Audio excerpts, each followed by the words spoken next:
Paano ba magtanim ng luya? Coming up. Hello mga ka-agri, sa video na to ituturo ko po sa inyo kung paano magtanim ng luya mula sa seedlings o planting materials hanggang makapag-harvest. Konting intro lang tungkol sa luya. Napakaganda po magtanim ng luya kasi hindi po siya alagain. Itong mga luya dito sa aking garden, nakatanim siya sa section na tinatawag kong plant and forget section. Actually, pwede natin siya itanim at kalimutan na lang kahit hindi siya alagaan araw-araw, linggo-linggo, mabubuhay at mabubuhay yung luya.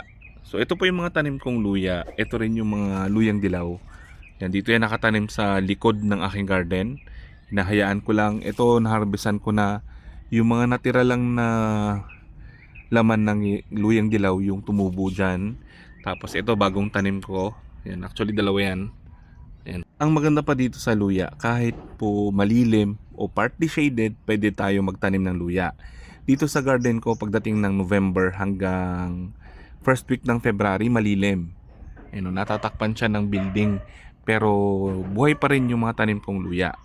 Tapos, pwede natin siya itanim sa pagitan ng mga crops, sa pagitan ng mga puno. Basta kahit partly shaded, mabubuhay itong mga luya. Ang maganda pa dito sa luya, lumalaki at dumadami siya hanggang 8 to 10 times. Kung nagtanim ka ng 1 kilo, makakapag-harvest ka ng 8 to 10 kilos din ng luya. Maganda rin po yung presyo ng luya, yung bilihan ng luya sa market. Pinakamababang bilihan nito na nakita ko, 40 pesos.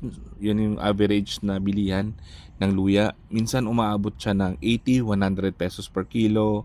May time pa na umaabot ng 150, 180 hanggang 200 pesos per kilo. So depende sa panahon at depende rin sa supply and demand ng luya. So napakagandang gawing investment ito. Maghihintay ka lang ng mga 8 to 10 months, makakapag-harvest ka na ng luya. So ngayon, ituturo ko sa inyo kung paano magtanim mula sa planting materials. Una, kailangan po natin ng planting materials. Pwede po yung mga nabibili natin sa palengke. May nakita po ko na dalawang klase ng luya na available sa market. Yung giant, which is yung mga malalaki, yung katawan ng luya. Tapos yung native natin na medyo maliliit. Tapos mas matapang po yung lasa ng luya na yon compared sa giant. Sabi ng iba, medyo matabang daw yung giant. Then pwede rin po kayong bumili sa mga farm na nagtatanim ng luya. Sa pagpili po ng planting materials, make sure na maganda yung itsura ng luya. Hindi po yung ganito, tuyo na tapos durog-durog. Ang piliin nyo po yung matigas pa at maganda yung kanyang balat. So ito pong mga mata na to, dyan po tutubo yung mga dahon. So pagputol ng luya, ito pwede natin i-cut dahil dito may dalawa siyang tutubuan ng dahon. So pagkaputol nyo po ng planting materials, yan, patutuyuin muna natin ito ng 2 araw para po ma-sealed yung open na part ng luya. Kasi pag tinanim natin to, madali siyang makontaminate ng mga sakit, ng mga fungus. So ilagay nyo lang siya sa room temperature ng mga 2 araw para matuyo o madry yung balat nung pinagputulan. Actually, pwede naman po itanim diretso yung bagong putol. Kaya lang, sabi ko kanina, mas susceptible sila sa disease. Kung may sakit po yung pinagtaniman ninyo, madaling makontaminate yung inyong planting materials. So mas maganda, patuyuin muna natin yung mga similya. So for example, natuyo na yung mga pinagputulan ng luya. Ngayon, ipapa-germinate naman natin. Patutubuin natin yung luya. Ayan. So maglalagay lang po kayo ng konting tubig sa container at ibababad natin ng bahagya yung luya. Ayan. May konting basa lang sa ilalim. Then after mga 2 weeks, tutubo po yung mga dahon. Lalabas siya dyan sa mga mata. Then pwede na natin siyang itanim. Pero yung iba, after madry lang yung pinagputulan, tinatanim na nila diretso. Walang problema po doon. Pwede po yun. Yung iba naman, para sigurado, pagkaputol, ini-sprayan nila ng fungicide, pesticide, ng mga chemical para hindi po masira yung kanilang planting materials. Then after 2 weeks, tutubo na po yung dahon ng ating luya. Pwede na natin siya i-transplant sa pagtataniman natin. Next ay yung soil preparation. So kailangan po yung lupa natin ay buhaghag.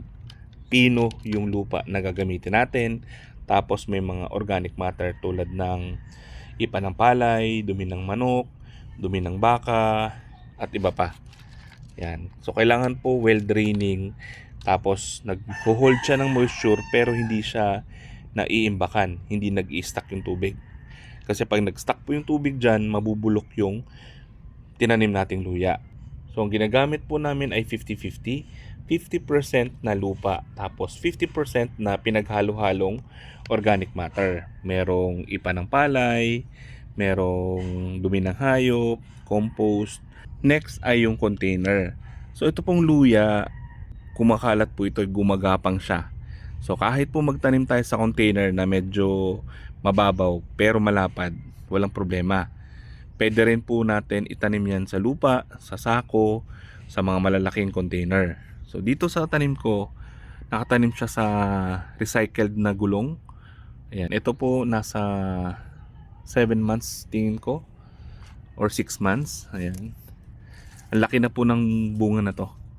Kung sa lupa po kayo magtatanim, maghukay kayo ng mga 1 square foot or 2 square feet. Tapos huhukayin po natin siya mga 1 foot din yung lalim. Then yung lupa na inalis natin, huwag nyo po gagamitin. Papalitan natin siya ng lupa na piniper ninyo. Yung buhaghag na may mga organic matter. Yun po yung ibabalik natin dito. Kasi yung lupa na inalis natin dyan, matigas. No? So hindi po makakapagpalago yung bunga ng luya pag matigas yung lupa. Kaya gumagamit tayo ng mga buhaghag at malambot na lupa para lumaki ng lumaki yung bunga sa ilalim. Maganda rin po magtanim sa sako kasi malaki yung pwedeng pagtubuan ng luya, tapos madali siyang mapalambot. Ayan. Uyugin nyo lang yung sako, maglulus na yung lupa dyan sa loob. Sa pagtanim po nito, ibaon nyo lang yung katawan ng luya, tapos nakalabas yung dahon. Ayan. Kung mapapansin nyo po dito sa pinagtaniman ko, hindi ko siya pinuno ng lupa kasi habang lumalaki, lumalabas po yung mga mata o yung katawan ng luya. So pag lumabas po yung mata ng luya, kailangan natin siya tabunan ulit para lumaki ng lumaki yung laman. Tapos pwede natin siya ilagay sa partly shaded, yung sa pagitan ng mga tanim natin.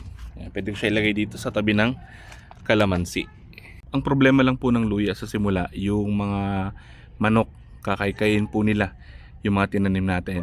Kaya kung may mga bitaw po na manok, mas mainam po na tabunan muna natin ng dahon ng nyug para hindi nila mahukay yung mga tinanim na luya. So ito na po yung tanim kong luya, mga 6 to 7 months na po ito. Ayan, kakatakip ko lang po ng lupa kasi lumalabas yung bunga. Ito.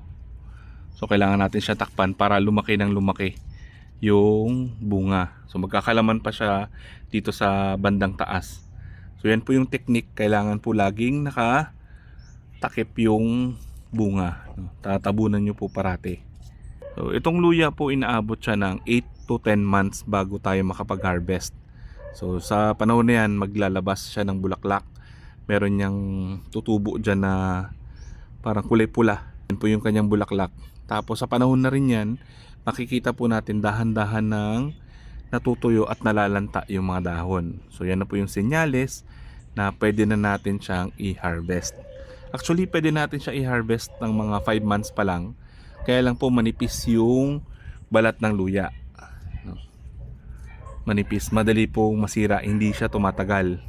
Pero may mga chef kasi na gusto nila medyo mild lang yung lasa ng luya. Kaya in-harvest nila yung mga baby ginger.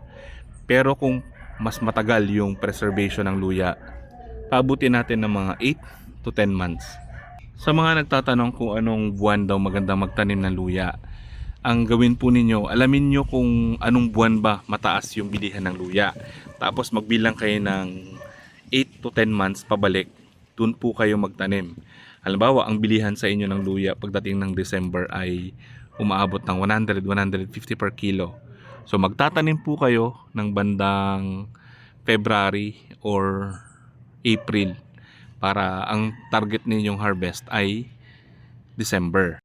So sana po nakatulong yung information na to. Sana tulungan nyo rin kami. I-share yung mga information para makatulong po tayo sa iba. Maraming salamat po. Happy farming!